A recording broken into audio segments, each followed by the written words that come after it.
Newspapers outdated regularly. That's right, really yeah, thanks very much, Mike. Okay. Well, joining Mike and I for a chat this morning on our second helping of sport on The Breakfast Show is Richard Cockell, performance analyst. We wanted to talk to him about, well, I suppose the repercussions, the backlash, the kind of side effects of the League Two playoffs which took place. Both Bury and Rochdale were in action. Also, the Rugby Lions tour, which is taking place in South Africa. So, Mike, do you want to get stuck in? I think Richard should get stuck in really after that build-up, don't you? Thanks very much. How can I follow that? The football situation at the minute is absolutely superb because it's the culmination of the season. There's a lot of teams that are actually under pressure to perform. The expectation of the fans is absolutely immense. So that brings its own pressure onto the players.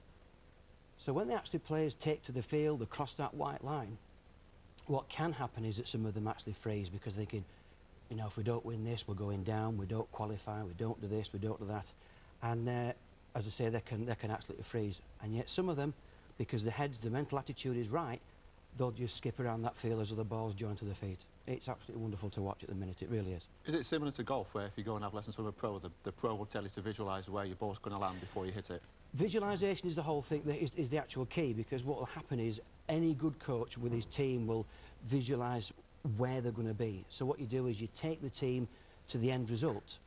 So mentally what happens is that you can see yourself beating the opposition, you're winning the league, you do this. So what you say, the coach will say to them, if we had have won the league, what are some of the things that we would have done? You think that's a strange way of putting it, but what you do is you're taking the mind into the future and past tense in the words. So you think, oh, well, we've got to do that, that and that. That's what you work on, and it's quite a clear path. So what do you say to a team like Bury then, who did so well all season and then lost it? You know, they lost again on penalties and the last kick of the game, the last kick of a long season. Yeah. How would you pick them up from that defeat? What you would do with that one is to say, right, boys, it's finished for this season. You've got to concentrate on next season, especially penalty takers. I mean, we seem to have a challenge in England taking penalties, don't we? The thing is, especially the national side anyway, it's a calm state. If they've been running around the pitch for 90 minutes, the legs feel like lead, and that's the last thing they want to do is to kick a ball in a net. However, it's that mental attitude. I think, I'm going to put it past this goalkeeper. I am going to score a goal, rather than my legs are aching. And if they say, oh, my legs are aching, the body language isn't there, they just won't get it. Well, the mental attitude was certainly there with Rochdale all season. I mean, but twice the bridesmaids, not the bride. I mean, obviously it was Stockport who basically beat them to the punch with regards to promotion last season. They failed to reach the final hurdle, get over the final hurdle this season. So they must be feeling really deflated. They're feeling really deflated, and yet in one way you've got to celebrate the fact that they're actually there doing it. There's consistency. It's consistency there. What they need to do is ideally is just tweak the performance, both up here and with the legs physically. Because let's face it, if a team, and I'm not saying Rochdale don't have these qualities, if a team doesn't have the footballing skills, they won't progress anyway. It doesn't matter what you do up here. Yeah. What about the Rugby Union then? British and Irish Lions tour. I mean, every 6 years they go to South Africa. Yeah. I mean, a lot of people think New Zealand are the toughest team in the world. New Zealand, South Africa on their own soil. Now, for me, the previous touring parties have almost been beaten before they've got off the plane. Absolutely. I mean, I'm a bit of a Rugby Union, not an addict, but a follower, and I'm really looking forward to this. What's happening is, there's a quote from Sean Edwards the other day, and he was saying that the picked a team. It says, we don't anticipate beating the world champion South Africa by scoring a hatful of tries, and also why we have chosen some fairly uncompromising characters to actually go on the tour. There's 37 players on that tour, 14 of which are Irish. 8 of those Irish lads are from one team alone, Munster. Then you've got 13 Welsh, 8 English, 2 Scots, one of which is Australian born. So one of the things that you're actually going at, you're going out to South Africa, and they are very uncompromising. They are straight in your face. First tackle counts, and if you go out, they'll think, gotcha. And it's that, the first impressions count. So what they want to do is to put an impression of them on your face, which they're trying to put you on the back foot. Now, I came across an interesting quote the other day from Willie John McBride, who was the captain of the 1974 British and Irish Lions. Famous 99 call. Yes, he did. Yes, you're right. He said, we've got to get our scrum right. We've got to get in their face. We've got to take the game to them.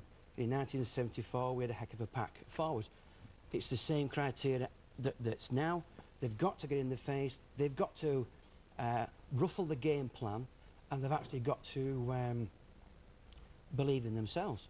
Now, you mentioned prior just to coming on, the Celtic influence. You've got 14 Irish guys, and you've got 13. You've got 14 Irish guys and 13 Welsh guys, and they are consistent in the way their forwards perform. They're consistent in how they feed the backs, and it's just a treat. Would it be fair to say, as a proud Englishman, then the Celts will supply the brawn, whereas the English are being overlooked because they supply the skill? Yeah, some would say that, yes, and I would go with that. However, it's a team game, and there's 15 guys on the pitch at any one time, and I'm English, and I suppose you could say I'm partisan to that. And what I would like is them to come back with a 3-0 series win on South Africa. And with the team that they've chosen... We'd all like that, wouldn't we? We would. The team that they've chosen, I feel confident they'll actually do it. So just hearing the quotes from the British side and the South African side, do you think this is building up for an almighty tear-up? This is not going to be a glamorous, exciting and a high-scoring game, games of rugby we're going to see. We're going to see duking it out on the pitch. This is the test matches, the 3 test matches towards the back end. They will be a little bit like a war of attrition, really, because I think they're playing 7 or 8 matches prior to the first test. So don't get me wrong, the box will actually look at the British and Irish Lions and think, and we're trying to work out where the weaknesses. Who's the guy when we put the ball up in the air, do the old Gary Owen?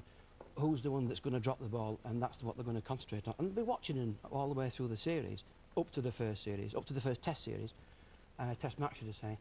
And it'll be fantastic. It'll be a forwards battle. It'll be one in the front row. And as you say, the backs will... they won't score a hatful of tries, but they'll certainly score some. What about Ian McGeechan, the tour manager? Will he be undergoing sort of mental coaching? I would imagine so, because I've seen Ian McGeechan play when I used to play rugby in Wakefield, and I think it was either Roundy or Headingley used to play. He's been there, he's done it. He's one of the people why he's taking the team that they picked to there. They've taken people who are tough, they get tackled, they get up, dust themselves down, and they get on again. So what's happening is that they've picked a team to beat the box rather than just pick a team of players. And let's face it, the box aren't going to invite them for tea and cakes, are they? You know what I mean? If you can have a quick word, when you look inside the mind of Sean Edwards, what do you see inside there? Tough, uncompromising character. He knows exactly what he needs, he knows exactly what he wants, and he will tell other people exactly how he wants them to perform, and if they don't perform, he will tell them exactly, in no uncertain terms, how well they've played and how disappointed he will be with them. So. Well, Richard, thank you very much for joining us this morning. Very welcome. And, well, I hope you enjoyed the Union tour. It sounds as though you're going to as well. And may I remark on what a wacky tie you're wearing this morning, you crazy cat? Well, why not? Yes. People say I'm a shy and retiring type, so I thought I'd just try and brighten the day up. Wild. Wow. OK, coming next, how despair turned into hope for some of Manchester's homeless, and after 8, all the latest news, traffic, travel and weather. See you shortly.